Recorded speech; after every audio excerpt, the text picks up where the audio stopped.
Bonjour à toutes et à tous, bon réveil matinal, bienvenue ce Free Matin, ce rendez-vous matinal d'information, d'analyse et de divertissement sur ESAE TV. La prestation de serment des nouveaux membres de la Cour constitutionnelle partage les gros titres à la une des parutions de ce matin. Les confrères en parlent du plafond au plancher ainsi que de la nomination du ministre des Affaires étrangères à la personne de Chegoun Adiadi Bakari. Vous en saurez davantage à la une des journaux que j'aurai à vous présenter, mais également dans le bulletin matinal d'information. Juste après le bulletin matinal d'information, je reçois pour vous le professeur David Kofi Aza, qui est prêtre de FA, président du Conseil national des cultes endogènes. Avec lui, nous parlerons des rituels expiatoires. Il aura à nous édifier sur les 10 procédés ritueliques et les procédés à observer.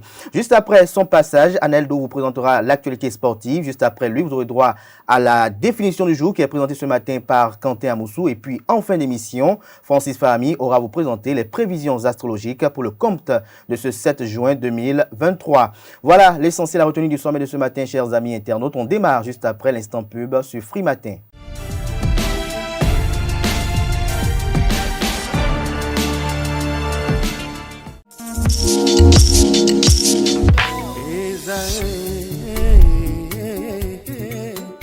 Bonne nouvelle pour la rentrée académique 2022-2023, l'École supérieure d'administration, d'économie, de journalisme et des métiers de l'audiovisuel ESAE vous ouvre les portes de ses différents sites. À Gbedjourmende, à Bomé-Calavi, à Kwakpa et même à Parakou, l'université ESAE vous offre des bons d'études et des demi-bourses dans toutes ses filières en licence 1, 2 et 3. Et pour les 100 premières inscriptions en master 1 et 2, bénéficiez des demi-bourses. Nouveau bachelier, vous avez au moins la mention assez bien, inscrivez-vous vite à ESAE et bénéficiez d'un bon de 50 000 francs CFA. Étudiants, étudiantes et nouveaux bacheliers, payez 200 000 francs CFA en sciences de gestion, sciences économiques, sciences juridiques et en administration des affaires en licence 1, 2 et 3 et 500 000 francs CFA en master 1 et 2, 250 000 francs CFA en administration générale, administration des finances, journalisme et métiers de l'audiovisuel en licence 1, 2 et 3 et 600 000 francs CFA en master 1 et 2. Alors, inscrivez-vous vite et profitez des offres exceptionnelles mais également d'un enseignement de qualité à l'université d'excellence ESAE. Infoline 90 93 65 21 ou le 98 98 14 00. ESAE, l'excellence à un nom. Bonjour à nouveau, chers amis internautes. Le quotidien béninois d'information générale et d'analyse, l'Informateur titre ce matin en manchette en remplacement de Aurélien Agbenossi à la tête du ministère des Affaires étrangères. Patrice Talon reloge Chegoun Bakari. Le nouveau chef de la diplomatie béninoise était précédemment ministre conseiller aux investissements du chef de l'État. Toujours à la une de l'Informateur de ce mercredi matin, Cour constitutionnelle, Dorothée Sosa préside la 7e mandature. Le film de l'installation des nouveaux sages, le parcours du nouveau président, la passation de service prévue pour ce jour, nous renseigne le deuxième titre à la une de l'Informateur. Match Bénin-Sénégal, la liste des joueurs convoqués est à retrouver à la page 11. Assemblée nationale, la journée du lundi 5 juin a été laborieuse. Retrouvez le travail abattu par les parlementaires pour le compte de cette journée à la page 7. Journal École à la une de l'Informateur à l'oreille droite d'Assazoumé, un père enceinte sa fille. Des détails sur les productions journalistiques du jour des étudiants en formation de journalisme à l'école supérieure d'administration, d'économie, de journalisme et des métiers de l'audiovisuel ESAE. Des précisions dans les colonnes de la page de ce matin de l'Informateur. La Nation titre ce matin en manchette: Cour constitutionnelle, la 7e mandature installée. Dorothée Sosa est le président. Vous avez en illustration en manchette une photo de famille sur laquelle on peut apercevoir le président de la République Patrice Talon et le président de l'Assemblée nationale Louis Gbéou-Nouvlavonou ainsi que les 7 membres élus désignés, j'allais dire, pour la Cour constitutionnelle. Vous avez en arrière-plan les membres du bureau de l'Assemblée nationale. Affaires étrangères, Olusegun Adiadi Bakari nommé ministre, nous informe également officiellement le quotidien de service public. Nous passons à présent à Fraternité, haute juridiction du Bénin, place au chapitre 7 de la Cour constitutionnelle. Dorothée Sosa, un président attendu au carrefour de la démocratie. Biographie des 7 nouveaux sages. Impression de quelques citoyens à retrouver aux pages 2 et 3. Remaniement technique du gouvernement, Cheikhoun Bakary, nouveau patron de la diplomatie béninoise. Le matinal en manchette ce matin nous fait savoir que la diplomatie béninoise a un nouveau patron. Il a pour nom Olusegun Adjadi Bakary.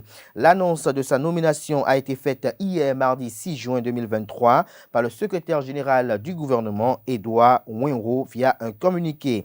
Titulaire de master en mathématiques et d'un autre master en finance, le nouveau ministre des Affaires étrangères a démarré sa carrière en France au groupe Société Générale dans la direction financière et de la stratégie avec la charge de supervision des activités de la banque et d'investissement. Il a été par la suite banquier senior en charge des grands groupes du secteur automobile français et enfin directeur du financement structuré en Afrique avec la charge de couverture du Nigeria et des pays d'Afrique australe. Des détails sur son parcours emblématique à la page 3 de la parution ce matin de Le Matinal. Toujours à la une du journal Le Matinal de ce matin, Cour constitutionnelle, Dorothée Sosa succède à Razaki Amouda Issifou. Nous allons assumer nos responsabilités, assure le nouveau président. Matin libre ce matin en manchette, présidence de la Cour constitutionnelle. La 7e mandature commence comme la 6e. Le privatiste Dorothée Sosa prend le maillet et confirme les pronostics. Patrice Talon, pas jusqu'au boutiste dans la promotion de la femme. Que devient le recours des démocrates? Les Nourénois tchadais se confient à Matin Libre. Des précisions sur ces différents points énumérés en manchette aux pages 2 et 3. Nommé ministre des Affaires étrangères, Cheikhoun Bakary, preuve que Patrice Talon tient au Nigeria. Le défi pour le jeune promu de concrétiser ses belles propositions sur le géant de l'Est. Lire l'intégralité de sa réflexion qui date de 2016 à la page 5. Le Béninois libéré titre ce matin en deuxième de titre à sa une. Vie de nos ambassades. Les Béninois se plaignent en Chine de l'ambassadeur à Dovelande. Le potentiel ce matin en manchette. Ministère des Affaires étrangères. Lucrèce Kendi, un profil inadéquat pour être PRMP. Personne responsable des marchés publics, nommé intérimaire. La procédure viole les textes. 7 autres cadres nommés par simple note de service au lieu d'un arrêté ministériel. Annuler les actes irréguliers, le premier chantier du successeur de Aurélien Agbenossi. Toujours à la une du journal Le Potentiel de ce matin. Violence et voie de fait à Ouinri, un jeune policier déposé en prison par le parquet. Le journal fait savoir que très vite, l'affaire de viol sur mineur de 15 ans à Ouinri, dans le département du Zou, a connu une évolution au niveau de la justice béninoise. Le jeune policier impliqué dans le dossier a été présenté ce mardi 6 juin 2023 au magistrat du tribunal de première instance de première classe d'Abomey, territorialement compétent. Se retrouver la suite des informations liées à ce dossier à la page 4 de la parution ce matin du journal qui nous apporte également comme information ce matin à sa une, en deuxième de titre pour plus précis, que les députés de la 9e législature ont pris part le lundi 5 juin 2023 au Palais des gouverneurs à un atelier de renforcement de capacité pour une meilleure appropriation du contenu du document de programmation budgétaire et économique pluriannuel et des documents de programmation pluriannuelle des dépenses. Cet atelier vise à renforcer les compétences des députés et des fonctionnaires parlementaires en matière d'analyse, de contrôle et d'évaluation du budget de l'État. Organisé par la Commission des finances et des échanges avec l'appui technique de l'unité d'analyse. Retrouvez la suite de l'article du journal dans les colonnes de sa parution de ce matin. La Nouvelle Tribune titre ce matin en manchette pour la restauration de la démocratie, les défis de la Cour constitutionnelle, ce que Talon a dit aux nouveaux membres. Dorothée Sosa élu président, qui est le nouveau président Dorothée Kossi Sosa. Des détails sur son parcours emblématique aux pages 2 et 3 de la parution ce matin du journal. Toujours à la une de la Nouvelle Tribune de ce matin, Bénin, Jacques Migan demande au mouvancier d'aider Patrice Talon à terminer son mandat en beauté. Nous passons à présent au journal Bénin Intelligent. Recouvrement électronique des recettes dans les marchés, la phase pilote effective. Le ministère des Finances et la Sogema réussissent un grand coup.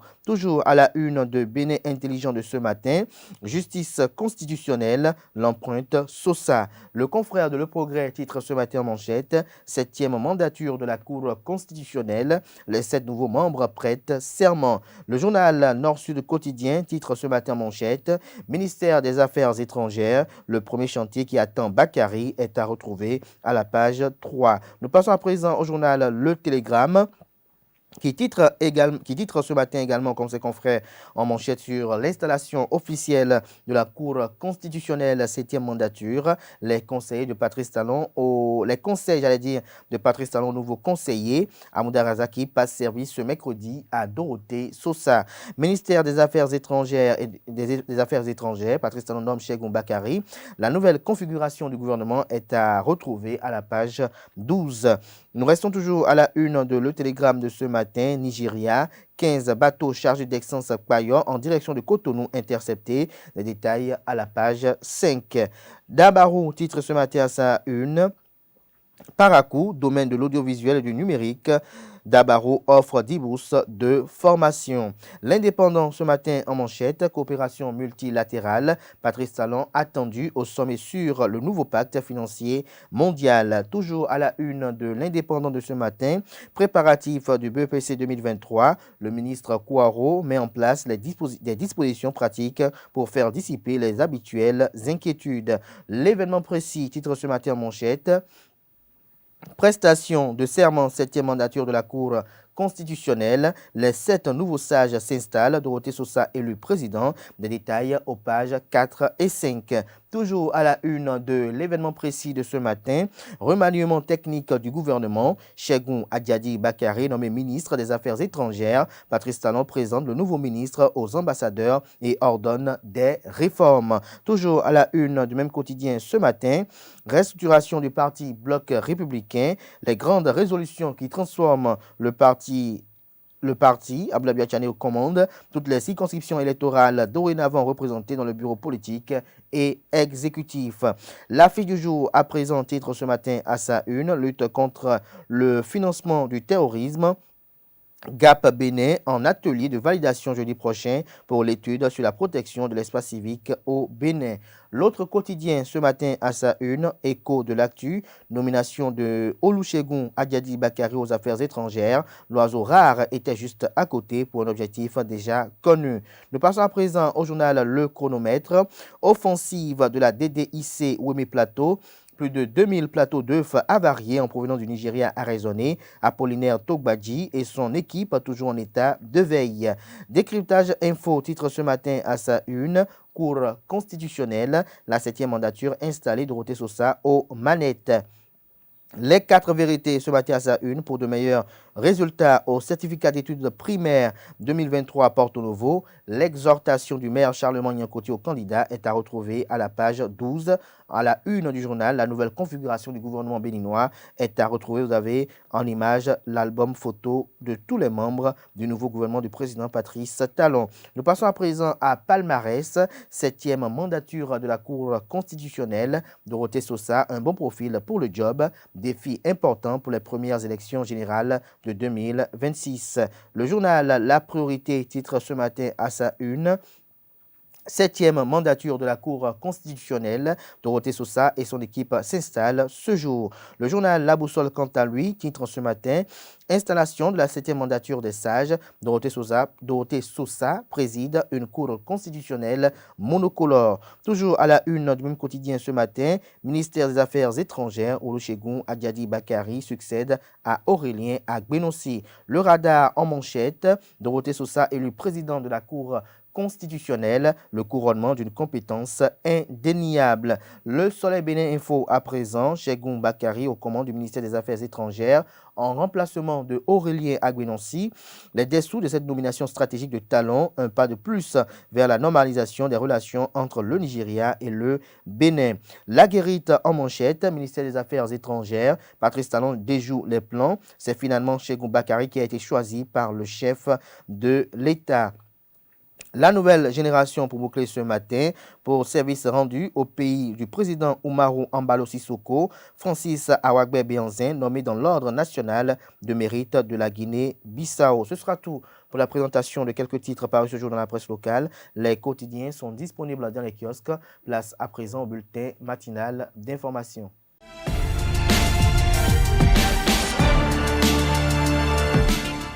Bonjour et bienvenue dans cette édition. Le gouvernement de Patrice Talon présente un nouveau visage depuis hier mardi 6 juin 2023. Olusegun Adjabi Bakari siège désormais au poste de ministre des Affaires étrangères en remplacement à Aurélien Amar Agbenonchi. Sa nomination s'est faite hier par le président de la République du Bénin, Patrice Talon, après consultation du bureau de l'Assemblée nationale conformément aux dispositions de la Constitution. Les titulaires des autres portefeuilles ministériels restent inchangés, a renseigné un communiqué en date d'hier et signé du secrétaire général du gouvernement, Edouard Ouin-Ouro. Razaki Amouda, président de la Cour constitutionnelle depuis la démission de Joseph Diogbenou à la tête de la haute juridiction, va passer service ce mercredi 7 juin 2023. Il va céder son fauteuil à Dorothée Sosa, élue au terme de l'élection qui a suivi ce mardi 6 juin 2023 la cérémonie officielle d'installation des nouveaux membres de la Cour constitutionnelle. La nouvelle est confirmée à travers un communiqué de presse signé du secrétaire général de la Cour, Gilles Badé. Aleya Gouda épouse Bako, Vincent Kodjo Akakpo et Dorothée Sosa, désignés par le chef de l'État, et Nicolas Assogba, Michel Adjaka, Mathieu Adjovi et Dandi Nyamou, désignés par l'Assemblée nationale, sont les 7 sages de la Cour constitutionnelle 7e législature.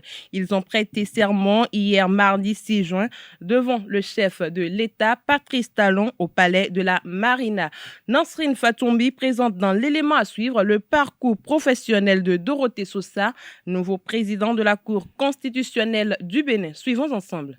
Les 7 nouveaux sages de la Cour constitutionnelle 7e mandature ont été officiellement installés ce mardi 6 juin 2023. C'est à travers une cérémonie au cours de laquelle le chef de l'État, Patrice Talon, a reçu le serment en présence de la vice-présidente, des membres du gouvernement, du bureau de l'Assemblée nationale, de plusieurs présidents d'institutions et de la Cour. Lors de la cérémonie de prestation de serment, les 7 sages ont juré de bien et fidèlement remplir leurs fonctions, de les exercer en toute impartialité, dans le respect de la Constitution, de garder le secret des délibérations et des votes, de ne prendre aucune position publique, de ne donner aucune consultation sur les questions relevant de la compétence de la Cour. Les membres de la Cour constitutionnelle 7e mandature installés sont professeur Dorothée Kossi Sosa, même Aleya Gouda épouse Bako, maître Vincent Kodjo Akakpo, monsieur Nicolas Assogba, Michel Adjaka, Mathieu Adjovi et professeur Dandi Nyamou. Au terme de la cérémonie officielle d'installation, le professeur Dorothée Kossi Sosa a été élu président de la Cour constitutionnelle 7e mandature. Il sera accompagné de Nicolas Assogba qui occupe désormais le poste de vice-président. Avocat de profession, Dorothée Sosa a occupé au cours de sa carrière de grands postes de responsabilité. Il a été ministre de l'enseignement supérieur, de la recherche scientifique, ministre de la justice et de la législation et des droits de l'homme, doyen de la faculté de droit de sciences politiques, directeur de la chaire UNESCO des droits de la personne et de la démocratie et secrétariat permanent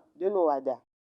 Toujours dans le même registre, je vous invite à suivre à présent quelques citoyens de la ville de Cotonou qui se prononcent sur leurs attentes vis-à-vis de cette nouvelle mandature. Ils sont au micro de Francis Farami. C'est un bon choix, c'est ça la démocratie.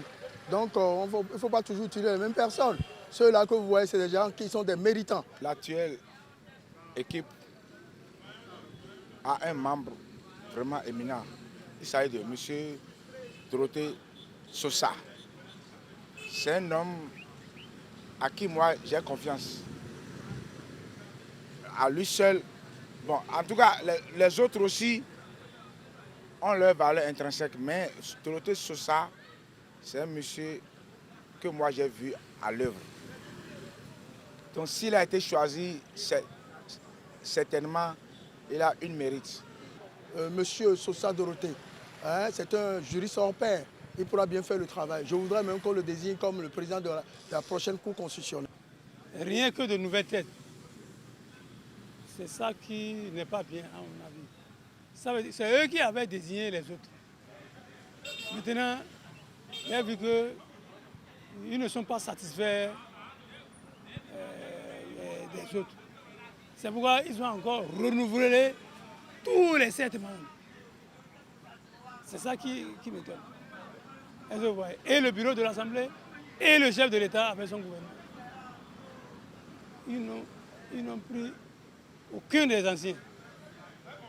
Quand on sait que ceux-là, même, comme il n'y a aucun ancien là, pour se retrouver, ils vont mettre du temps. Il n'y a pas de nouvelles, il n'y a pas d'anciennes têtes dans la Cour constitutionnelle. Moi, je ne prends pas parti, mais des nouvelles têtes qu'on nous a amenées, je leur souhaite bon vent, un bon travail pour que le pays soit consolidé, pour que le pays trouve la paix et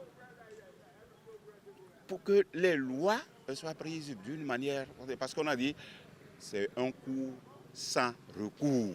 La prochaine mandature, c'est pour dire le droit et rien que le droit constitutionnel et qu'on ne nous parle pas d'une nouvelle république.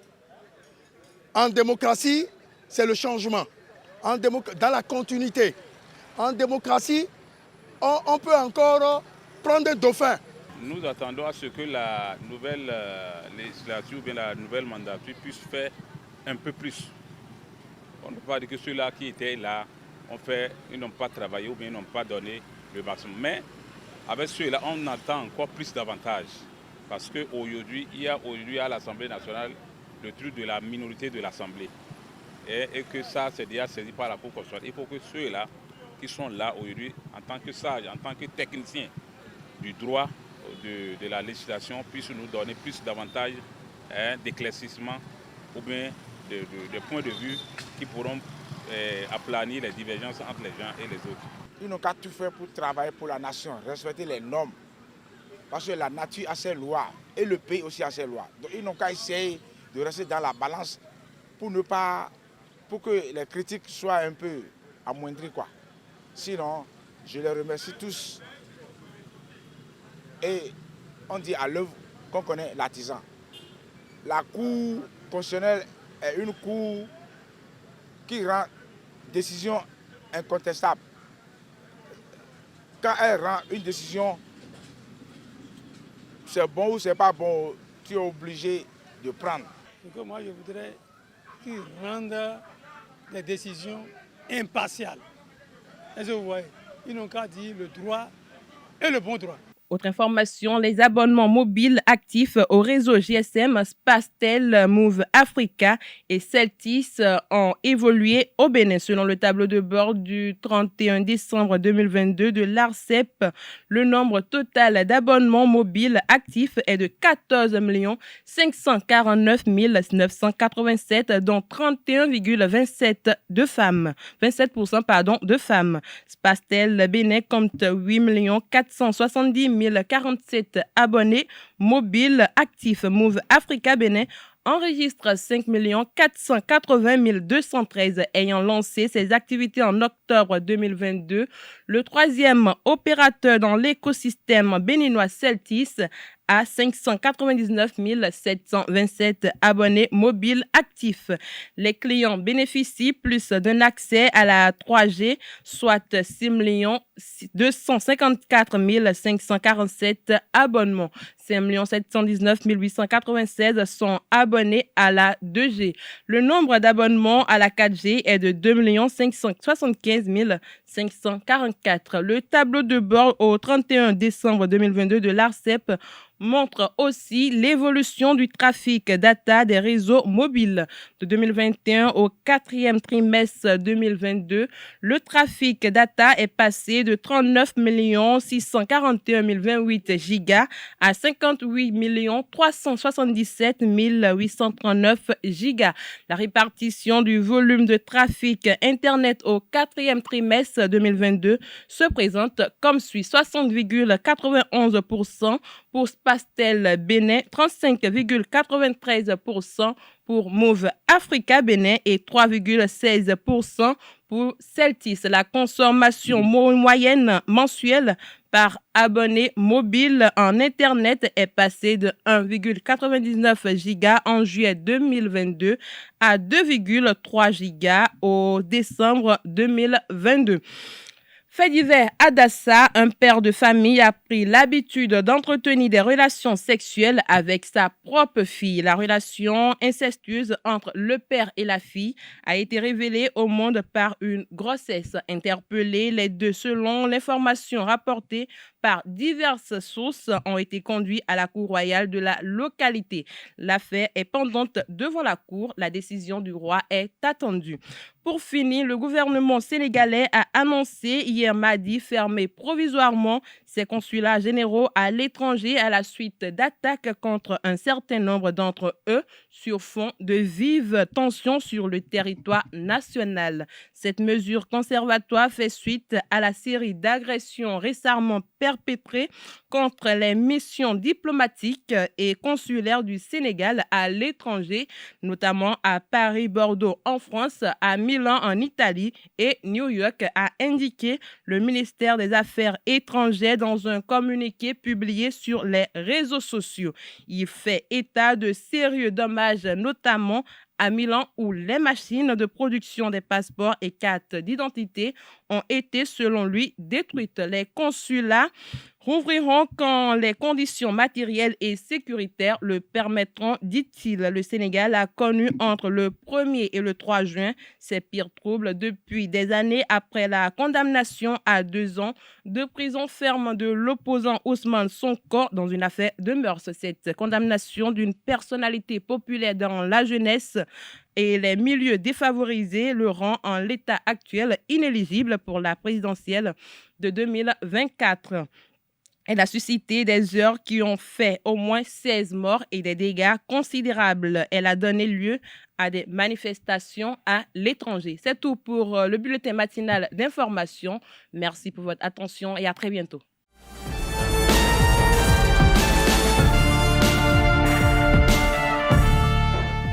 L'invité de ce matin sur Free Matin, comme je vous l'annonçais à l'entame de cette émission, le professeur David Kofi Aza est à nos côtés dans nos studios ce mercredi matin. Bonjour à vous. Bonjour. Je rappelle à nos amis internautes que vous êtes prêtre de FA, président du Conseil national des cultes endogènes. Ce jour, vous aurez à nous édifier sur les rituels expiatoires. Voilà.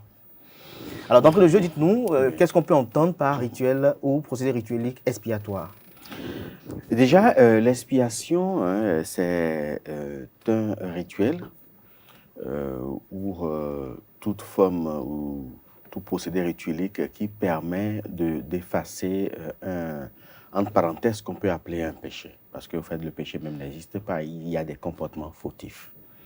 Ce sont des rituels qui sont exécutés soit dans la douleur, soit par la purification. Donc, l'expiation, c'est une purification de l'être par la douleur ou forcément par quelque chose qui est un peu cher. Quand on dit pas la douleur, c'est pas forcément, c'est pas forcément par la douleur physique. Ça peut être la douleur financière, ça peut être également la douleur matérielle. Voilà, donc vous aurez forcément à perdre quelque chose pour compenser un trou fautif que vous avez créé. Donc l'expiation déjà, c'est pour résumer, c'est une manière de demander pardon à la nature, mais en offrant quelque chose. Alors lorsque on demande pardon à la nature, quels sont les actes qui sont commis et qui nécessitent une expiation? Ces actes-là ne sont pas universels. Je vais déjà partir de ce que nous avons ici en Afrique, et principalement au Bénin, vers les autres régions. Premièrement, chez nous, déjà, l'adultère. L'adultère est considéré comme un acte qui doit être expié. Et il y a même des rituels spécifiques, on va revenir sur ça. Donc l'adultère de la femme est un acte à expier.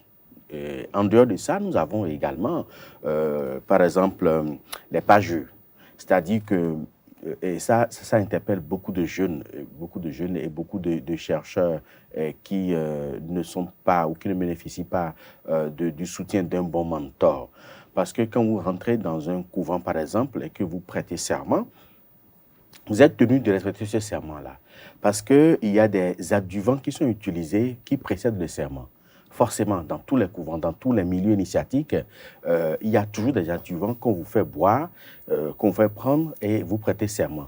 Ce serment-là, si vous ne le respectez pas, c'est-à-dire que ce que vous avez dit pour vous-même et contre vous-même vous arrive au fait, d'une manière ou d'une autre. Donc, quand vous rentrez dans un couvent ou dans un milieu initiatique et vous prêtez un serment, c'est que durant toute votre vie, vous êtes tenu de respecter ce serment. Même si vous avez coupé le pont avec ce milieu initiatique ou non, vous êtes tenu de les respecter. Et sinon, cela a d'énormes conséquences sur la vie de l'individu et ça détruit la vie de beaucoup de gens aujourd'hui.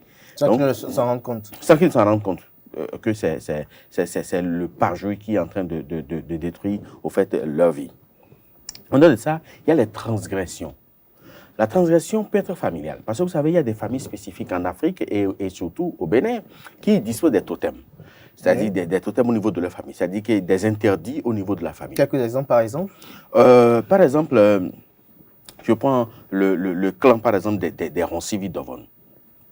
Les Roncivi d'Ovon, par exemple, ne doivent pas avoir... Enaïm ne doit pas. C'est-à-dire qu'ils ne doivent pas avoir de domestiques, ils ne doivent pas avoir... comment dirais-je, des amis qui vont, ils ne doivent pas héberger. Ils doivent héberger quelqu'un. Même pas pour un court séjour. Non, même pas pour un court séjour. Ça va leur attirer des ennuis sur beaucoup d'autres plans sans qu'ils ne s'en rendent compte. Mais si éventuellement c'était par exemple quelqu'un de la famille qui passait. Il peut venir et repartir, mais il ne va pas venir séjourner chez un Ronci. Il va lui attirer des ennuis. Parce qu'il dit, dans Zimayondo, nous koklo, flé beswa hwanamli. C'est-à-dire qu'on ne peut pas donner les œufs du serpent à la poudre. À la poule. À la poule à couver. Lors de l'éclosion, il y aura problème. Donc, quand la personne reste chez eux et dure chez eux, il y a forcément des problèmes. Mais quand je prends par exemple le clan des Adjan, des Badjavi Souben, les Badjavi Souben disent, nous à Djakabe Tonkwe, il suffit qu'ils aient seulement le chat chez eux comme animal domestique, ils vont commencer par vivre l'instabilité sous toutes ses formes. C'est naturel. Quand il est Badjavi Souben, il a un chat chez lui, où il habite une maison où il y a un chat dans la maison, il est foutu. Il aura tous les problèmes du monde. Mais il va peut-être penser que c'est la sorcellerie, ou c'est ci, ou c'est ça, mais c'est faux. C'est juste l'animal là. C'est juste l'animal là qui est dans son environnement immédiat, qui lui crée tous ces problèmes. Mais comment cet animal là peut lui créer ces problèmes-là? Parce que leur clan familial est lié, l'histoire de leur clan familial est étroitement liée à cet animal-là. C'est pour ça que les panégyriques de Badjavi Soubenou ont dit Noua Djakabeton, c'est-à-dire que le rat a des soucis et il a déménagé. Et on lui a demandé, mais pourquoi tu passes de maison en maison? Il dit, c'est à cause du chat. C'est parce que je crains le chat que je passe de maison en maison. S'ils ont le chat dans leur environnement, ils auront tous les problèmes du monde. Ils vont vivre l'instabilité sous tout ça. Donc, ça, c'est des transgressions au niveau de la famille. Il y en a, par exemple, au niveau des entités. C'est-à-dire que si vous êtes lié, par exemple, à des entités données, vous êtes tenu de respecter les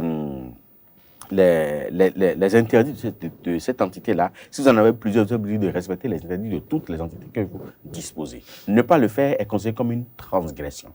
Si vous avez par exemple le Fa, vous êtes aussi tenu de respecter les totems de votre Fa. Ne pas le faire, c'est également une transgression. Et il faut forcément faire un rituel d'expiation et de purification. Et c'est pour ça que quand on lave, on fait le bain rituel pour le Fa, à un moment donné, on prend les noix sacrées, qu'on plonge dans la jarre de bain et on recueille l'eau sur la tête de l'individu pour dire tout ce que tu as su ou ne pas su et que tu as transgressé, je t'expie de tout ça. C'est-à-dire, au nous et ouais moyen beau ouais l'enlewe c'est au c'est l'enlewe agode ouais moyen beau jay l'enlewe c'est au c'est l'enlewe. C'est-à-dire que tout ce que tu as fait de négatif, toutes tes transgressions, je les expie. Donc, à partir de ce moment-là que vous faites le bain rituel pour votre Fa, tout ce que vous avez eu à faire pour le Fa ou pour les vaudons qui sont sur le Fa comme transgression, c'est effacé. Mais le lendemain, si vous reprenez, c'est que ça reprend encore. Le compteur commence pas à décompter. Pas décompter encore. Donc ça, c'est au niveau familial, au niveau du Fa, au niveau des entités. Maintenant, il y a également des actes attentatoires à la vie humaine.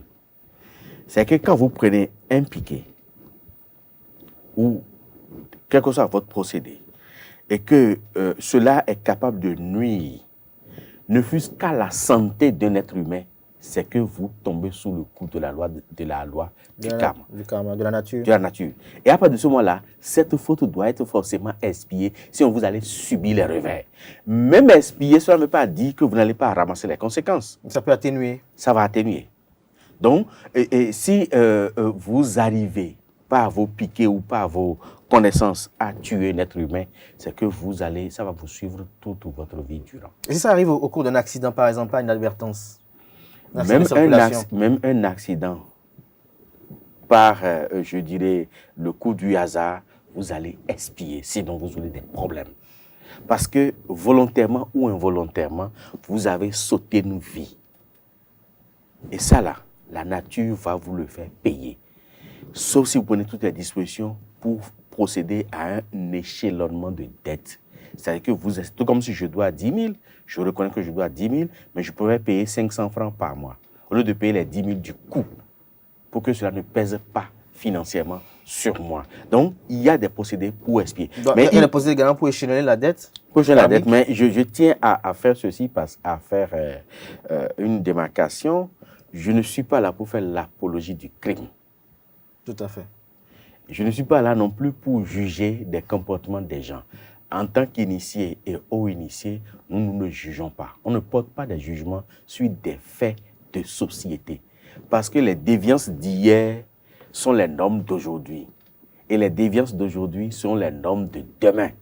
C'est pour ça que les hauts initiés ne jugent pas les faits de société, mais les observent et identifient les tenants, les aboutissants, éclaircissent juste, et chacun prend ses responsabilités. Donc, il ne faut pas dire que hasard est venu pour dire, bon, même si vous tuez, vous pouvez faire les rituels d'expiation. Puis non, je ne suis pas là pour faire l'apologie du crime. Pour faire l'apologie du crime. Non, mais expliquer les tenants, les aboutissants de ces rituels-là, c'est ma préoccupation. Alors, lorsqu'on parle de rituel d'expiation, est-ce que c'est valable également après un rapport sexuel? Non, le rapport sexuel n'est pas considéré comme un acte négatif ou qu'il faut expier, non. Maintenant, on peut se purifier si on doit aller vers le sacré après le rapport sexuel. On peut se purifier si on va aller vers le sacré. Parce que il y a quelque chose qu'on appelle de vue. L'acte sexuel est un acte divin. C'est un acte divin. Et c'est pour ça que pour le faire, il faut que les deux partenaires se purifient avant d'y aller. Se purifier qu'on se lave d'abord? Se lave d'abord. Même si vous vous êtes lavé chez vous et que vous êtes déplacé chez votre partenaire, vous devez également reprendre votre bain et reprendre la toilette intime. Et l'homme aussi doit pouvoir prendre son bain, faire le même avant d'aller vers l'acte. C'est un acte divin. Contrairement à ce que beaucoup disent, ce n'est pas un acte négatif. Je crois peut-être qu'on va y revenir peut-être un de ces 4 jours, mais lorsqu'on parle d'expiation et on parle de rituel d'expiation, qu'est-ce qu'il faut faire concrètement lorsque on a comme l'impression, je dis ainsi, avec nos amis qui sont en outre-mer, lorsqu'on est au travail et qu'on constate que tout est bloqué, tout est totalement rigide face à soi, comment on peut procéder à un rituel d'expiation pour quand même éliminer ces dettes karmiques-là qui pèsent sur nous? Là, il y a 2 autres aspects. Avant de répondre à votre question, il y a 2 autres aspects d'action ou d'actes qui peuvent vous pousser vers l'expiation. Il y a également vos comportements fautifs.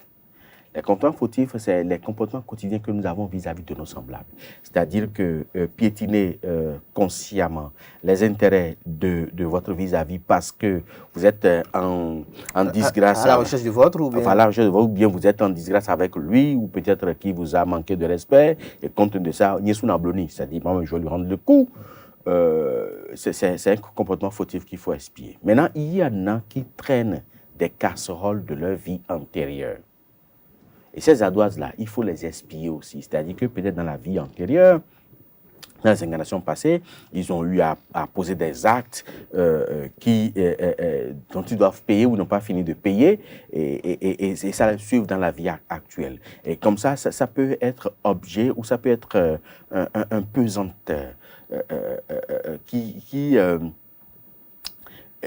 peut freiner. Qui peut freiner l'éclosion sociale, qui peut freiner leur évolution professionnelle, qui peut freiner leur évolution matérielle, financière, même matrimoniale. Et ces actes-là, on doit forcément les expier. Là, ça relève du domaine karmique. de la dette karmique que l'individu traîne. Donc, la tradition aussi croit à la réincarnation. La tradition croit fermement à la réincarnation.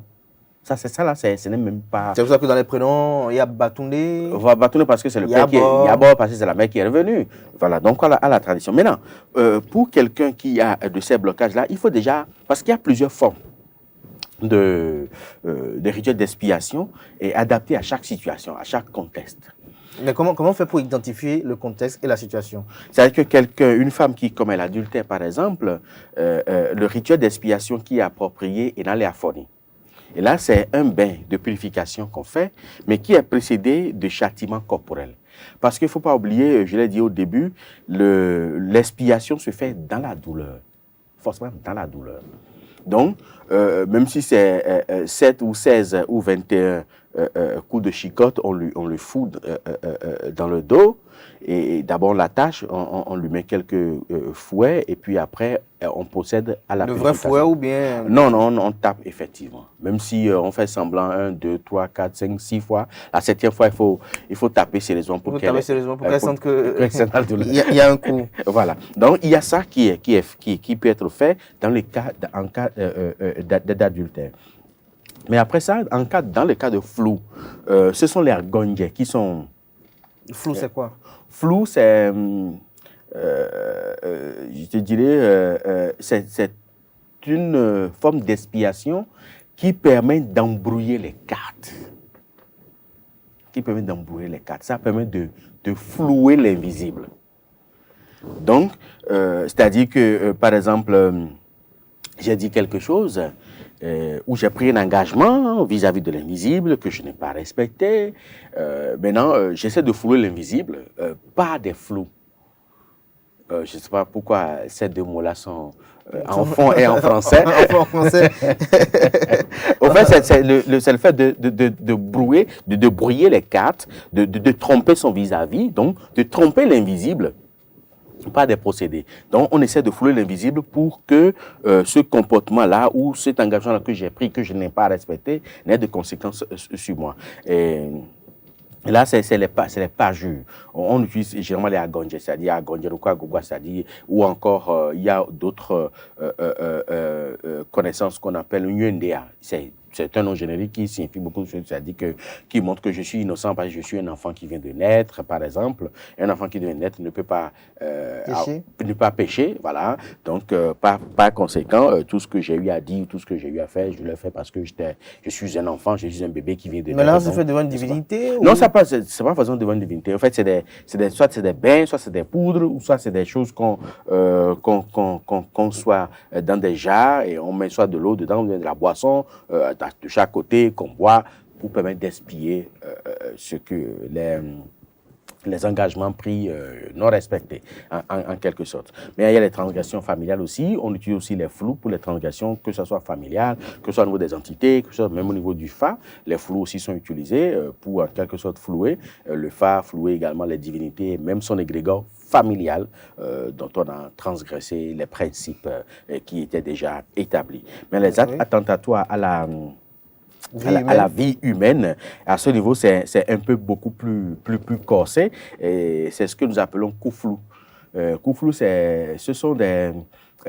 Généralement, soit c'est des poudres, soit c'est des bains qu'on utilise pour dire c'est vrai, j'ai fait ça, et même si j'ai fait ça, cela ne peut pas avoir d'impact sur moi parce que je suppose, je dis tout et n'importe quoi, le vent qui déracine un arbre, l'arbre ne se retourne pas contre le vent. Un poulet qui est mort ne se met pas à genoux devant une divinité. Donc, je suis un poulet mort, je ne peux pas me mettre à genoux devant la nature, ni devant une divinité, ainsi de suite. Donc, ça dit que j'ai fait, mais je l'ai fait, et puis je n'ai rien au fait. Donc, c'est une manière de dire que, de défier la nature, au fait. De dire, oui, j'ai fait, mais je ne peux avoir des conséquences. Et Et aussi, comme on le dit, c'est-à-dire que j'ai déraciné, oui, c'est que... L'arbre qui a été déraciné par le vent, ne peut pas se retourner contre le vent. C'est de dire, oui, j'ai déraciné un être humain, mais son clitor, donc son esprit, ne peut pas se retourner contre moi parce que je suis le vent qui a déraciné un arbre. L'arbre ne peut pas se retourner contre le vent. Donc j'ai fait, donc je ne vais pas subir les conséquences, dans les revers. Et ça, c'est les koufrou, ça. Il y en a de diverses sortes, hein, bien sûr. Puis après, nous avons également, sur le plan karmique, en matière de dette karmique, la renaissance par l'expiation, comme on dit l'Evojo en quelque sorte. C'est-à-dire que là, c'est des rituels très corsés et qui sont très douloureux. C'est vrai que même si je dis ici, ça va être très compliqué à expliquer, mais c'est un rituel qui permet, par exemple, à un individu, je crois qu'on on en a beaucoup dans la tradition, mais je dis un seul, par exemple, qui consiste à s'envelopper soi-même dans un drap, et maintenant avec une lumière, soit de bougie ou de lampe traditionnelle, et pendant des heures, sous la chaleur, pour que le feu consume en vous les effets pervers et les résidus, c'est-à-dire les séquelles de ces actes-là qui sont figés dans votre corps, dans votre âme et dans votre esprit. Le feu consume cela. Et après, ce n'est qu'après ça maintenant que vous êtes autorisé à prendre un bain avec des plantes spécifiques, des plantes comme Hueflou par exemple, des plantes comme Abadawi par exemple, des plantes comme, je dirais, les plantes de Ablagudi-Yekou par exemple, ou même les tracés de Ablagudi-Yekou par exemple, et même avec le crâne du buffle. Avec le crâne du buffle, pas du bélier de domicile, avec le crâne du buffle, on utilise ça. Et puis, il y a aussi autre chose qui rentre en ligne de compte. Parfois, on sacrifie une poule noire généralement, ou un coq noir généralement, quand il s'agit d'un homme ou quand il s'agit d'une femme, on sacrifie le sang là parce que dans la tradition, je crois que j'ai même retrouvé cette trace-là dans certaines saintes écritures, toute transgression doit être expiée par le sang. Donc tous les rituels de transgression, tous les rituels expiatoires se font forcément appel à l'usage du sang. Ça peut être le sang d'un coq ou d'une poule ou d'un mouton, d'un bouc, et tout ce qu'on veut. Donc, ça intervient forcément pour qu'on puisse expier. Mais il y a également quelque chose qu'on peut perdre de vue. Après avoir fait, quel que soit le rituel d'expiation que vous allez faire, il faut toujours restaurer les nécessités. C'est quand vous finissez un rituel d'expiation, vous devez faire des offrandes de manger. C'est spécifique. Pas donner des vêtements, donner de l'argent, non. Il faut faire des manger. Généralement, on demande même... nourrir des orphelins, par exemple. Des nécessiteux. Des nécessiteux, par exemple. Ben, il faut toujours donner à manger au ventre. Cela également permet de valider l'expiation qui est faite par la nature, en fait. C'est-à-dire que vous perdez forcément quelque chose dont vous avez souffert pour recevoir. Donc, c'est très important, quelle que soit la forme d'expiation ou le rituel d'expiation que vous utilisez. Maintenant, il faut aussi dire que même de façon naturelle, on peut faire des transgressions sans s'en rendre compte. C'est pour ça que généralement, même si c'est une fois à l'an, il est conseillé d'offrir à manger à des nécessiteux, de soutenir des nécessiteux pour que la nature compense en quelque sorte votre dette karmique. La nature compense votre dette karmique. Alors, lorsqu'on parle toujours de rituel d'expiation, est-ce que parfois on peut les faire devant une divinité? Est-ce qu'il y a une divinité qui est habilitée beaucoup plus à être très efficace par rapport à ces procédés ritueliques-là? Non, les divinités ne sont pas impliquées dans les rituels karmiques. Parce que vous savez, tout ce qui se passe sur cette terre-là, les comportements fautifs des hommes et tout ça, les divinités, aucune divinité n'est responsable de ça. Même si on utilise parfois des divinités pour commettre des impairs, aucune divinité n'est responsable de ça. Donc, aucune divinité ne reçoit l'expiation sur cette terre. Le rituel d'expiation, c'est entre vous et l'être suprême en qui vous croyez, quoi qu'en soit le nom que vous lui donnez. Donc, c'est juste entre vous et l'être suprême, et le seul témoin, c'est la nature. Donc, il n'y a pas de divinité qui reçoit l'expiation. Tout à l'heure, vous avez parlé de la bougie. Je rappelle, il y a une interrogation qui restait. Il y avait un instant pour vous. J'ai deux interrogations. La première, quelqu'un demande, est-ce qu'on peut tuer un porc pour une divinité? Oui, il y a des divinités qui reçoivent le sang du porc. Généralement, c'est les Kenessi. Généralement, c'est les Il n'y a que les Kenessi comme divinité qui reçoivent le sang du porc. Alors, quel est l'intérêt d'avoir une bougie allumée avant de dormir ou avoir de l'eau dans un verre à son chevet avant de dormir? C'est deux connotations complètement différentes. Avoir une bougie allumée, ça permet de repousser les esprits négatifs. Je dis bien les esprits négatifs des défunts. Il y a certains défunts qui véhiculent des esprits qui sont très nuisibles. Et avoir une bougie allumée à son chevet jusqu'au petit matin ou avoir une petite veille jusqu'au petit matin permet de dissiper ces esprits maléfiques-là qui ne supportent pas la présence de la lumière. Surtout quand cette lumière émet de la chaleur de façon directe, ils ne supportent pas du tout. Aux temps anciens, on fait les communions, c'est-à-dire que les lumières, les lampions en terre là, on laisse allumer à l'entrée de la case jusqu'au petit matin. Maintenant, quant à l'eau, il y a plusieurs connotations à cela. Cela permet de recevoir consciemment ou inconsciemment les énergies qui vous gouvernent et qui viennent vous rendre visite la nuit en guise de protection. Parce que quand on dort, ça peut être vos anges gardiens si vous croyez aux anges gardiens, ça peut être des saints si vous croyez aux saints, ça peut être des divinités si vous croyez aux divinités, ça peut être des djinns si vous croyez aux djinns qui viennent vous protéger la nuit au moment où vous dormez ou qui viennent assurer une certaine protection parce qu'ils se disent peut-être que vous serez victime d'une attaque extérieure dont cette divinité-là arrive. Et quand vous avez de l'eau à côté et que cette divinité arrive, c'est mal de leur dire soyez les bienvenus en leur offrant de l'eau. Ça fait une deuxième chose. Il y a des gens qui font des rêves et le lendemain matin, ils ne se rappellent plus de ces rêves-là. Pour pouvoir, parce que l'eau est un élément qui permet de fixer les événements et les sons. C'est-à-dire, c'est un enregistreur, en fait, l'eau, au même titre que les cailloux. Donc, soit vous avez un caillou à côté, vous avez de l'eau à côté, et le lendemain matin, vous buvez, même si c'est juste une gorgée de cette eau-là. Au fil des jours, vous allez commencer par prendre conscience même de vos rêves. Même si entre-temps, vous n'arrivez pas à vous le rappeler, vous allez commencer par vous le rappeler, vous allez vivre le rêve, tout comme si vous êtes dans la vie réelle. En fait. Cette eau-là est posée sur la table de nuit? C'est posé sur la table de nuit. Et le matin, vous buvez avant de dormir, et dès que vous vous réveillez le matin, vous buvez. Ça peut vous-même vous permettre de vous rappeler de certains rêves que vous avez à faire, que le lendemain, vous avez eu le temps d'oublier. Et au fil des jours, ou au fil des mois, au fil des années, vous allez faire des rêves parfaitement conscients. Je ne dis pas que tout ce que vous allez voir, ça peut être réel, ça peut ne pas être réel, ça peut être des hallucinations. Mais vous allez de façon consciente vous rappeler de tout ce que vous avez vu, de tout ce que vous avez vécu. Parce qu'il y en a beaucoup qui subissent des initiations par le rêve. Il y a beaucoup. Alors, une petite digression positive également. Quel est l'intérêt d'avoir alors de l'eau dans une jarre chez soi? Cela permet de recevoir tout le monde, des entités, des individus, des esprits et même son égrégore. La jarre doit être couverte ou il faut que ça soit couvert. Il faut que ça soit couvert. Non, il faut que ça soit couvert. Il faut mettre quelque chose dessus pour que la poussière n'y entre. Parfois même, aujourd'hui, l'urbanisation fait qu'on n'arrive plus à faire ça. Sinon, dans un passé très récent, il y a encore 30, 40, 50 ans en arrière, les gens mettaient ça à l'entrée de leur maison. Donc même en le passant dans la rue, peut s'arrêter et boire l'eau et continue son chemin. Alors, nous revenons au rituel d'expiation. Vous allez dire un mot à nos amis internautes qui nous ont suivis pour clore ce sujet-là.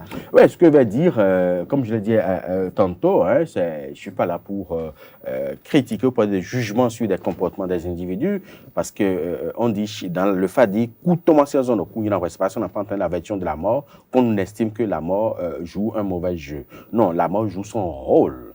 Et chacun joue son rôle. Moi, mon rôle, c'est de vous éclaircir, de vous éclairer sur les faits de société. Et chacun pose ses actes en son âme et conscience et se rend responsable des comportements, de ses comportements fautifs. Mais aussi, il doit également se mettre à la disposition de la nature pour expier également les effets pervers de ces comportements fautifs-là. Mais tout ce que je peux vous dire, c'est que vous avez la possibilité, nous avons la possibilité de procéder à un enrichissement de dette si effectivement nous avons eu à commettre des impairs vis-à-vis de la nature, parce que personne ne peut offenser Dieu. C'est pour ça que je dis que le péché n'existe pas. Ça, c'est une illusion, c'est une hérésie spirituelle, croyant que le péché existe.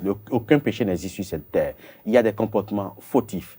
qu'on met vis-à-vis de la nature. On a des problèmes avec la nature, on n'a jamais de problème avec Dieu. Et personne d'ailleurs ne peut avoir de problème avec Dieu. Et Dieu aussi n'a de problème avec personne. Donc, si vous avez des comportements fautifs vis-à-vis de la nature, c'est que vous êtes tenu de payer ou d'expier ces comportements fautifs-là vis-à-vis de la nature qui ne vend rien à crédit. Donc, soyons prudents. Merci. Merci à vous, David Kofi-Aza, pour ces éclaircissements. Chers amis internautes, à présent, on installe Aneldo pour les sports. Mesdames et messieurs, bonjour et bienvenue sur Free Sport. Le sélectionneur national des Guépards du Bénin, Gernot Rohr, a dévoilé dans la matinée d'hier mardi 6 juin 2023 la liste des 25 joueurs convoqués pour affronter le Sénégal le 17 juin prochain. Un rendez-vous qui va compter pour la 5e journée des éliminatoires de la Coupe d'Afrique des Nations 2023. Nouvelle liste de Gernot Rohr avec 4 nouveaux joueurs pour rejoindre le rang des Guépards du Bénin. Il justifie ses choix au micro de Colombe Oussou. Sartuné Alagbe, Marcel Dandinou, Serge Obassa, Khaled Adenan, Brandon Ogounon, Youssouf Assoba, Cédric Rontondi, Rachid Moumini, Rabiou Sankamao, Mohamed Tidjani, Olivier Verdon, Matteo Arlinvi, Dodo Doku, Prince Dossou Ricardo, Imran Hassan, Rodrigue Kossi, Junior Olaïtan, Stéphane Sesséan, Alid Djankpata, Jodel Dossou, Andreas Rontondi, Marcelin Koupo, Steve Mounier, Sebio Soukou et le 25e sur la liste, Tossi Aïgou. 25 parce qu'il y a quelques incertitudes pour des joueurs qui ont été touchés. D'ailleurs, on a perdu quelques joueurs sur blessure qui sont carrément out, comme Kiki, qui a une fracture du tibia, comme Doremus, qui est blessé également. Et on a un autre joueur qui est touché, mais qui est quand même sur la liste, parce qu'il espère pouvoir revenir, c'est Huntanji Cédric. Voilà, donc un peu d'incertitude autour de lui, mais c'est avant tout le bonheur de pouvoir jouer un grand match ici. J'ai vu que dans la liste, il y a 3 joueurs qui sont nés à Cotonou, donc quel bonheur de pouvoir jouer un grand match contre les champions d'Afrique dans sa ville natale.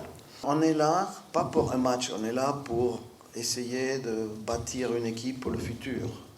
Et pour bâtir une équipe pour le futur, il faut des joueurs jeunes, il faut des joueurs nouveaux. Alagbe, il a fait un très bon match, notamment au Rwanda avec un penalty arrêté. Et il a d'ailleurs joué le match d'après avec Dijon en tant que titulaire. Il a eu une commotion cérébrale et malheureusement il n'a pas pu après confirmer toutes ses qualités qu'il nous avait montrées. Mais il a ma confiance, notre confiance, celle de l'entraîneur Enrico Pianetti qui s'occupe des gardiens de but. Obassa a fait un très bon stage en fait, la dernière fois. On a fait des entraînements poussés spécifiques avec Pianetti et ils sont même allés dans le sable, sur la plage, faire une séance très physique. Il nous a convaincus à travers sa puissance, à travers sa volonté, à travers même les prises de balles. Donc c'est vrai que le résultat en club, c'est peut-être pas de sa faute non plus, n'est pas extraordinaire, mais ce qu'il nous a montré lui à titre individuel, nous avons convaincu qu'il mérite sa place dans les 3 gardiens. Et donc quand je vois Danjinou qui a quand même pas mal joué, mais le problème de Danjinou c'est que le dernier match qu'il a fait c'était déjà début mois de mai. Donc il y en a qui ont un arrêt et on a toute une liste de joueurs à qui on a donné un programme spécifique de préparation. Il y en a un qui a arrêté fin avril. Il y en a 3 qui ont arrêté début mai. Donc ça fait un mois. Et justement, il y a des joueurs qui ont besoin de faire un travail spécifique. Et on a essayé avec le staff, justement, de faire en sorte que personne n'arrive ici après un mois d'inactivité. Bava, il faut qu'il joue un peu. Bon, il aurait pu être là, c'est vrai.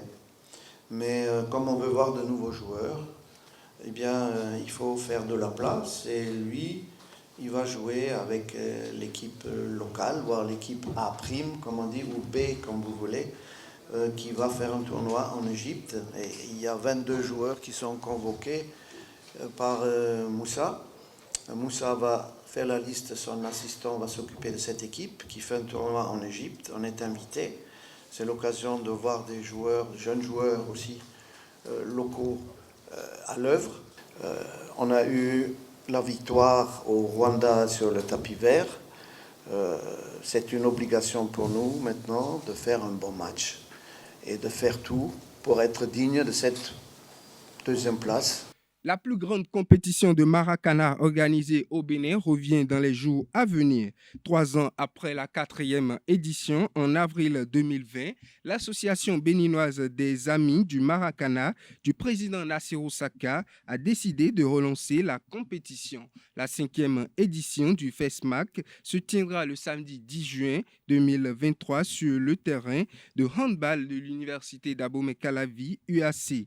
Ils seront 14 clubs au départ pour aller à l'assaut du trophée afin de succéder à Abam, équipe championne en titre.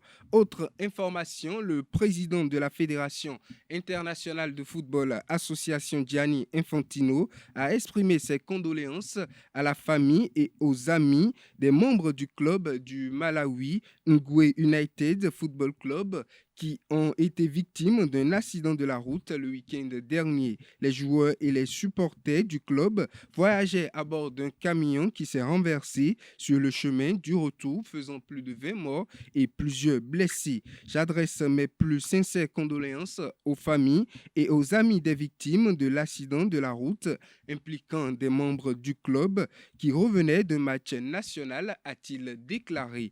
Pour finir, influencé par Cristiano Ronaldo, Karim Benzema a choisi de rallier l'Arabie Saoudite pour retrouver son vieil ami, le Portugais. L'attaquant français a officiellement signé à Al-Ittihad hier mardi 6 juin 2023. Dimanche dernier, les fans du Real de Madrid tremblaient à l'annonce de départ de Karim Benzema, alors que les rumeurs se multipliaient depuis quelques jours concernant l'avenir du Ballon d'Or 2022, celui qu'on surnomme KB9 vient officiellement de trancher pour son avenir pour un nouveau club avec un salaire de 100 millions d'euros net par an pour un contrat de 2 ans que lui a proposé Al-Ittihad. Karim Benzema, qui évoluait au Real de Madrid depuis 2009, a donné un nouveau tournant à sa carrière en acceptant de rejoindre l'Arabie Saoudite.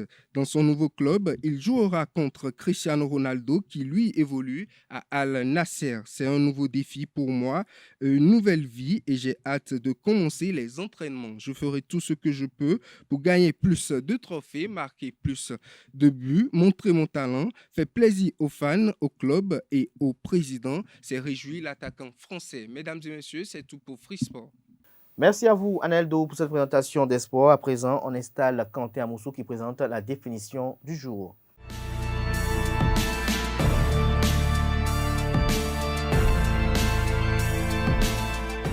Bonjour et bienvenue dans la définition de ce matin. CDD signifie Commission du développement durable.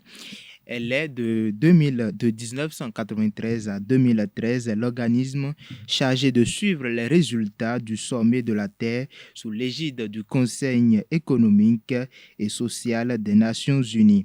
Elle est remplacée en 2013 par le Forum politique du haut niveau sur le développement durable. Pour la petite histoire, la Commission du développement durable est créée à la suite de la résolution du 22 décembre 1992 sur les arrangements institutionnels pour le suivi de la conférence des Nations Unies sur l'environnement et le développement lors de la 47e session ordinaire de l'Assemblée générale, bien sûr. Alors, sa création est la conséquence, j'allais dire, d'une recommandation du chapitre 38 de l'agenda 21. Au sein du Conseil économique et social des Nations Unies, cette commission dépend du département de l'information. C'est tout pour la définition de ce matin. Merci et à très bientôt. Merci à vous, Kanté Amoussou, pour cette présentation. À présent, on installe Francis Fahmi pour la présentation de l'horoscope de ce 7 juin 2023.